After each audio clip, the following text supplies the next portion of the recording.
हमारे ऑफिस में बॉस ने एक नहायत ही खूबसूरत लड़की को पीए भर्ती कर लिया, लेकिन फिर 1 माह बाद ही 9वीं मंजिल से छलांग लगाकर बॉस ने खुदकुशी कर ली।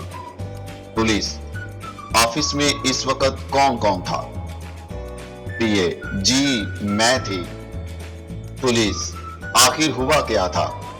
उसने खुदकुशी करने की कोई परेशानी बताई हो या जाहिर हुई हो? पीए: वो बहुत अच्छे इंसान थे। एक दिन उन्होंने मुझे 1 लाख रुपए का लिबास तोहफे में दिया। फिर एक दिन उन्होंने मुझे 1 लाख की सोने की अंगूठी खरीद कर दी।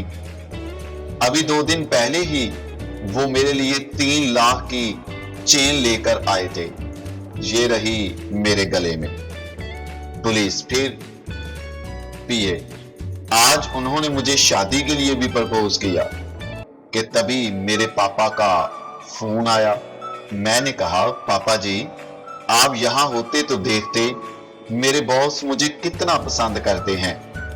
आप तो बिला वजह हर वक्त यही कहते रहते थे कि पप्पू बेटा, लड़की बनकर मत घुमा कर।